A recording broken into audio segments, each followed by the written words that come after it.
Hey y'all, happy Blockheads Wednesday. This week is week 14, block 14 of group 2, Blockheads 5. So we're just cruising right along through our second group of blocks for Blockheads 5. Our guest designer this week is Brigitte of Zen Chic, and she has given us another fun paper piecing pattern to do this week. It's called Radiant Starfire, and this is a really fun design. It's going to stitch up really quickly, even though it's paper piecing. I know that I can almost hear some of you guys say, oh no, paper piecing. But this is so fun. This is a great block. And don't worry if you are not, if you don't feel confident as a paper piecer. I'm going to walk you through this block step by step in the video. So we'll take it one step at a time, and I promise you it's going to go together really easily and really quickly, and it's going to give you a really fun block. So Radiant Starfire has a really striking modern design, but I'm going to show you how your fabric placement makes a huge difference in the overall finished look of your block. So if you are not as much of a modern quilter, if you like something that has a little bit more of a traditional feel, this block will still work within your project that you're making with your Blockheads 5 blocks. So let me show you my finished block. And as you can see, I've used traditional fabrics, and I went for a scrappy background placement that I think really kind of tempers that very graphic design. So that's just one way that you can make this block your own with the fabric placement. So like I said, let's get ready to dive into this pattern, and we're going to take it step by step, and I promise you're going to have a great time making Radiant Starfire.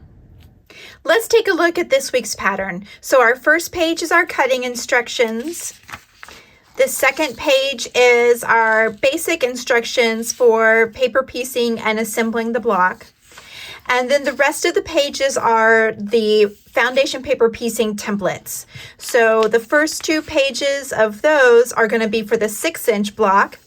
And then the last, I think we got 4 pages for the 12-inch block. Now our fabric cutting instructions are going to look different this week than they usually do. Normally down here in my swatches, these swatch boxes are lettered A, B, C, D, and so on. And we don't normally have a fabric number over here to the left of our cutting instructions table. The reason that it looks different this time is because with foundation paper piecing, as you can see on the templates, we have both numbers and letters on our templates. So we don't want to just use fabric A, because on our template A, we've got 4 different pieces. So we need to use really numbers for differentiating our swatches instead of using letters. So that's why we have the fabrics numbered this time. So fabric 1 here, and then fabric 1 here in the swatch box. Now, the reason that I put 7 is if you were making this block the way it's kind of shaded in this diagram from Brigitte, you would have 7 fabrics. So we've got 1, and that's 1, 2, 3, 4, 5, 6, 7. Now, of course, you can use as many fabrics as you'd like. You're not limited to that, but we always do the fabric cutting and the swatch boxes based on the shaded diagram from the designers. Now, let me show you how you can use all the information on this page to help you make sure you're keeping track of what fabric goes where. So let's look at this first cutting instruction. We've got A1, D1, E1, and H1. Those are all in fabric number 1. So A1, D1, E1, and H1 all use the same fabric here in the shaded diagram. So you can see fabric 1 here, and then it's got those letters again, A1, D1, E1, and H1. And then down here in your swatch box for fabric 1, we've put the letters, the specific letter and number for the template pieces in those swatch boxes. So it's just, you've got 3 ways to kind of keep track of where your fabrics are going to go. You can also write in your fabric choices or colors here on the diagram, and that's really helpful when we get to the part where we're putting our fabrics with our templates, because it's in reverse and so it can be a little bit confusing. So for me, for my traditional block, I used the same fabric on all of these. So I used black, and I'll just write that here on all of them. And that way when I'm starting to pair up my fabric with my templates, and I'm starting to label my templates, I'll remember that I use the same fabric here, because it's going to look like A2 is going to be this center part on my templates without that context. But I want to always know that I'm using that kind of dark black fabric for my center. Now for my Americana block, I switched it up. I used 2 different fabrics. So I alternated. I started with blue and then red. So I'm going to write that in all the way around, and you'll see later how that's going to be, really helpful in keeping track of which fabric I need to pair up on which template.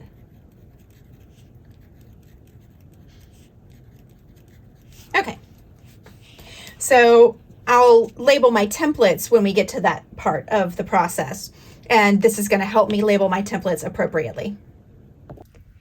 Now for my traditional block and my Americana block, I really just wanted to call out the star, and I didn't want to emphasize the rays of the star. That skews the block a little bit modern for where I'm going with my particular quilts. So I decided to keep the backgrounds all the same, in the sense that I was going to use a variety of fabrics in the same, color family. So that they would kind of give a scrappy look, but I wasn't going to worry about specific placement. So I didn't say, okay, I'm going to use this fabric for, all of these number 4 pieces. I just knew that I was going to use about 6 different fabrics for my traditional block. And so I just cut a bunch of pieces in the sizes that I need for those background pieces. And then I could just, mix and match as I felt like it as I was going through and paper piecing. So my center star is the same fabric I use for the traditional block. I use the same fabric for all of this center, but then the rest of it, I just needed these particular sizes. I needed 1 3/4 by 3 1/4. I needed 2 1/2 by 4 1/2, and I needed 1 3/4 by 2 3/4. And so I just cut a bunch of those out of my fabrics, my background fabrics, and then I could mix and match them as I went along. And that saved me a little bit of time in the cutting as well. But you might have different plans for your fabrics, and so you're going to have very specific placement. And that's okay. That's why we have all of these different ways for you to keep track of what fabric goes where. I just want to talk about one more thing before we really dive into the pattern and how to start sewing each of the template pieces. So here, this diagram shows you what the star block looks like with the fabric side up. One of the kind of confusing things about paper piecing is that you sort of build your block in reverse. So when you look at the next page here, and I know it's a little bit hard, it's a little small here, but here is our A template right here. It's in the reverse location of where it is right here, like mirror image. That's because this diagram will show you what your block will look like with the paper side up before you sew everything together.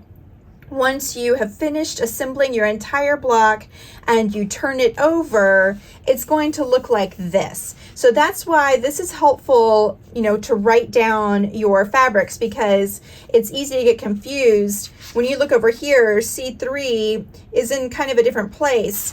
So my C3 is red for my Americana block, and my A3 is blue. If I was looking at the template like this, I would think, oh, I need this to be red, but it actually needs to be blue. This will make a little bit more sense as we start going through, but just important to note, and I do have that language written in here that says, this shows what your template, your block will look like with the paper side up, and this shows you what it looks like with the fabric side up. So this is the wrong side of your block. This is the right side of your block. Now let's talk about our template. Okay, when you are ready to print out your pattern this week, it's really important that you print at 100% or actual size, because we need your gauge block here, your gauge square, to be exactly 1 inch. So I'm gonna line this up, and yes, I am exactly 1 inch in my gauge square. And so I know that my pattern has printed correctly, and that is so important. If your gauge square is off, it will lead to the wrong size for your block. So if it's, too small, your block's going to be too small. If it's too big, your block's going to be too big. So you want to make sure that you go into your printer settings or your print settings, and where it says, print to scale or whatever your language is on your printer, it's set to printing actual size or 100%. So we want to go ahead and just cut these out. Now, this dotted line represents your seam allowance line. So when you're done sewing all of your fabrics to your template, we're going to trim right along this dotted line. So you don't want to trim right now right on the line. I usually just cut a little bit around, just kind of rough cut. It doesn't have to be perfect. So mine look like this. I've already cut mine out. And you can see I just sort of left, a little bit around. So I want to make sure that when I'm piecing adding my fabrics to my template, sewing them on, that my fabric is extending to at least this dotted line, so that I have enough fabric for my seam allowance.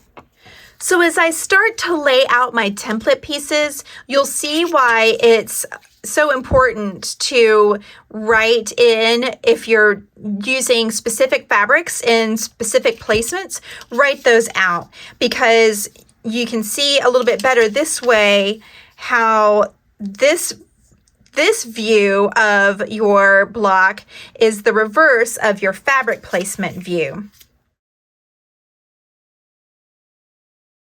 So we're going to start, once we make all of our templates, once we get the fabrics pieced onto our templates, we will sew A and B together, C and D together, E and F together, G and H together. Then we'll sew these 4 together and the bottom 4 together, and then we'll piece those all to complete the assembly. It's always a good idea to work in alphanumerical order when you are foundation paper piecing. So we're going to start with our A template, and we're going to start by placing our A1 piece onto our template. Now this one's just going to get pinned on, and then it'll get stitched down when we add A2. But first I just want to grab one of my A1 pieces. So for the 6-inch block, which I'm making here, I need a 1 3/4 by 3 1/4 inch rectangle. So there's my A piece. Now remember, I'm working with sort of a scrappy background, so it's not that necessarily that I am going to have this fabric in the number 1 spot on all of my pieces, but it's just one of the background pieces that I'm using. So we want to put our fabric wrong sides with the template. So because remember, this view right here is the wrong side of our block. So we're looking right here at the underside, the back side of our block. So we expect to see the wrong side of our fabric here. And you want to make sure that it extends around the lines of A1 by at least 1/4 of an inch, which it does quite nicely because we've sized it up a little bit and given you a a good generous cutting measurement for that A1 piece. And now I'm just going to use a pen. You can use a pen, or you can use a little bit of fabric glue, whatever works best for you. I don't mind a pen. And so I just got that pinned in place. Now I want to add my A2 piece. And so A2 is going to be a 1 3/4 inch by 2 3/4 inch rectangle. Again, that's for the 6-inch block. So I'm going to grab from my stack of those, and I'll just grab this one. Now I want to place this piece right sides together with that A1 fabric, because we're going to sew along this line and press out. And so then we will have the back side of that fabric on the back facing up, which is what we need it to be. Okay, so I want to make sure that this piece extends past this stitch line by 1/4 inch at least.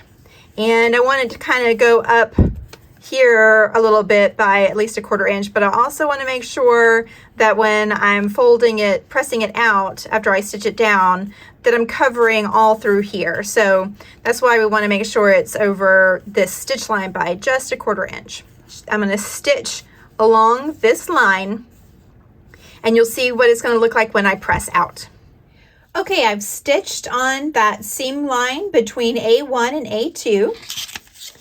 You can see that I've got this excess fabric now that I'm ready to trim. So I'm just going to fold this back, and I'll grab my ruler and I will measure 1/4 inch here for my seam allowance, and then I'll just trim this away.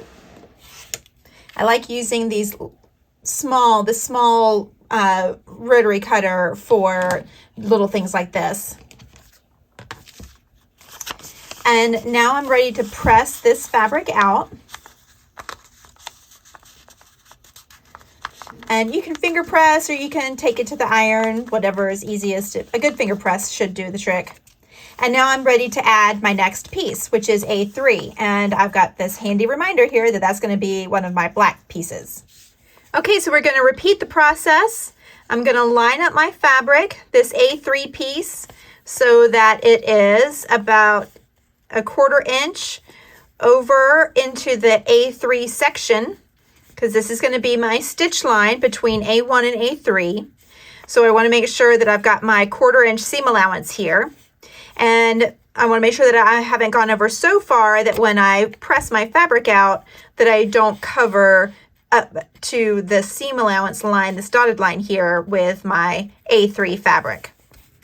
Okay, my A3 piece is stitched down. I'm going to go ahead and snip this thread here, because I like to do that as I go. Okay, once again, we're ready to trim our excess fabric. So I'm going to fold on that stitch line, grab my ruler, and measure out a 1/4 inch seam allowance, and I will just trim that away.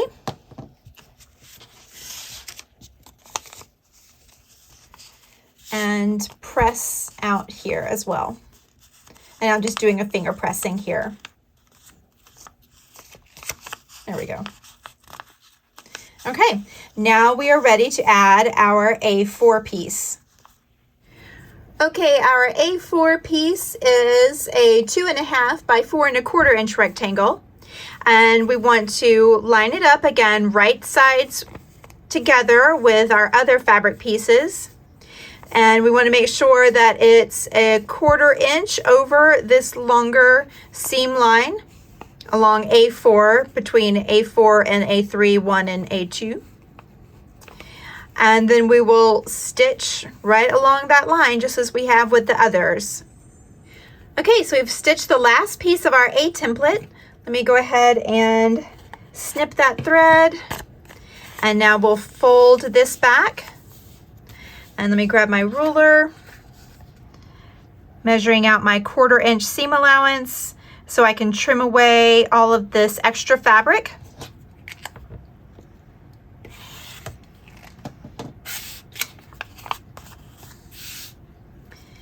Now I can finger press this out. Okay, so that is my A template. Now I'm ready to trim my template down. I took my template over to my iron and gave it a quick press just to make sure that everything was nice and flat before I started to trim. So now I'm going to take my ruler and my rotary cutter, and I'm just going to trim along the dotted lines so that to get my A template piece ready to join with the next piece.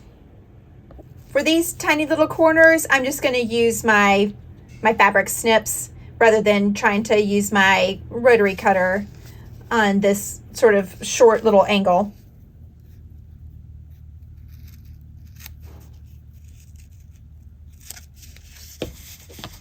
There we go. Okay, now our A template is pieced and trimmed, and it is ready to set aside, and we'll move on and do the B template and work our way around until we finish with the G template. Then we can assemble our block. Okay, I have all my templates pieced and trimmed, and this is obviously the fabric view up, so it's going to look different than our diagram on the second page. So this matches the diagram on the first page with the cutting instructions. So here's my A template, my B template, my C template, and my D template, E, F, G, and H. So now I can start to assemble my templates together into the pairs and then into the halves. So we'll start with A and B. So I'll just put these right sides together.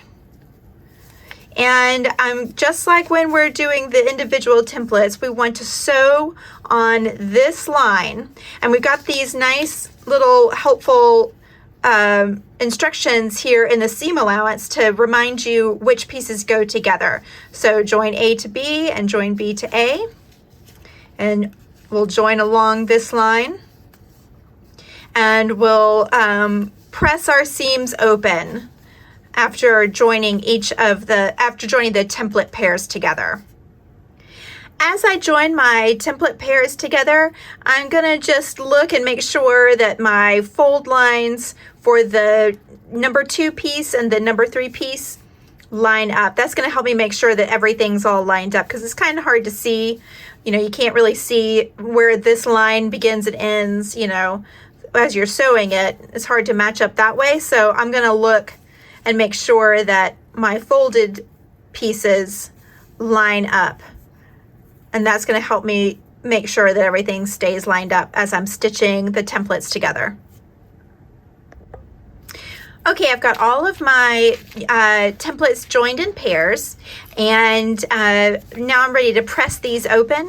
I want to press my seam open. That's my preference anyway, but there's a decent amount of bulk with the paper. So what I am going to do is I'm going to go ahead and tear away this piece of paper from the foundation paper in the seam allowance.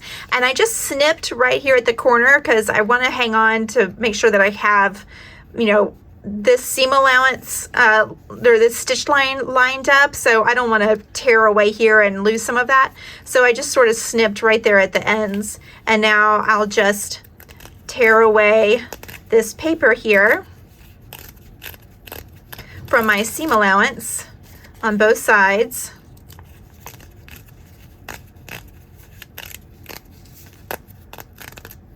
And now it'll be a whole lot easier to press this seam open. So I'm going to go take this over to my iron and press all these open. Okay, I've got these pressed open, so now I will follow the instructions here. Join AB to CD. So we're going to do just like we did before, joining these together. I'll match up my folds there, make sure everything's lined up, and I will stitch right here along this line. And same here, so this is join EF to GH. So we'll put these together, make sure everything's lined up, and we'll sew along this line. And then I'll press the seams open on these as well. Okay, we are ready for that final seam. So I'm going to match these up, and I'm going to make sure that my little fold lines kind of line up. and I'll do my 1/4 inch seam along this seam line here, and that will be my block. All right, so let me go stitch this up. Okay, I've got all of the pieces put together. So now I'm going to tear off my papers, and there's no, trick to, or no secret to that. You just kind of go in there and start tearing them away. I don't put any kind of water or anything on them, or starch or anything. I just kind of go in there and gently pull them out. This is why, again, I mentioned earlier, this is why we set our seams or our stitch length so short. It makes it a whole lot easier to tear these papers out that way. Now, another thing about this particular block is the way it's constructed. I've got this kind of gap here in my seam allowance. So once I'm done tearing out all my papers, I'm going to stay stitch 1/8 of an inch all the way around the edge of my block, just to help keep it together.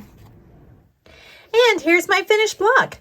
So you can see I've done the stay stitching 1/8 of an inch around the edge of my block, and that just helps it stay together where I've joined the units. I really love how my block turned out. In fact, I don't do a lot of paper piecing, but I think I'm going to have to make a few more of these and make like a little mini quilt with it. It was really fun to be able to use so many different backgrounds and kind of give it a scrappy look that way. So I really liked that effect. And it definitely helped keep it from having that very graphic X effect in my final block. Now, if you've seen Brigitte's blocks, they turned out absolutely gorgeous. I really love how they looked, and especially with her spotted fabrics. So that modern graphic look is really cool. I just really wanted to show y'all that using different fabrics and changing up your fabric placement can really give a completely different effect. So, Brigitte's design is very modern, it's very graphic, and it's really beautiful. But if you are looking for something a little bit different for your blocks, don't be afraid to play around with your fabric placement, and you can get something that looks totally different. So I did the same thing with my Americana block. I really just wanted to call out that center star, and I wanted the background to disappear a little bit more, or just to be kind of scrappy. And so I used these low volume, neutral prints in the background, and I think then I've managed to achieve that effect where you really focus on the star and less on that sort of radial X pattern. So the moral of the story is, don't let that initial design kind of throw you off. If you look at that and you're like, that's a little modern for me, you can still make something that's going to fit into a slightly more traditional quilt design. And I just think that's one of the most fun things about quilting, is sort of playing with that modern versus traditional look. Whether you're taking a traditional block and updating it with really modern fabrics, or you're taking a really modern design and using more traditional fabrics, you can just achieve so many different looks. So don't be afraid to play around and see what works for you. And I also hope that you will be inspired to try foundation paper piecing if you haven't done any paper piecing before. It's a really great technique. You get very precise results, and it's just always so good to kind of stretch our technical skills and try something new. So I hope that in watching this video, you have felt inspired, if you have never tried foundation paper piecing before, to give it a shot. Thank you so much, Brigitte, for designing Radiant Starfire for us this week. This is such an exciting blog, and I can't wait to see everyone's interpretations of the design. So be sure to join us on Facebook in our official Blockheads Facebook group and post your progress along there. We love seeing everyone's blocks every week, so please join us there if you haven't already. And you can also post your blocks on Instagram using the hashtag ModaBlockheads5. Thank you so much for watching our video this week. I hope it's been helpful, and I hope you have a really great time sewing your own Radiant Starfire. Have a fantastic week, and we'll see you next time.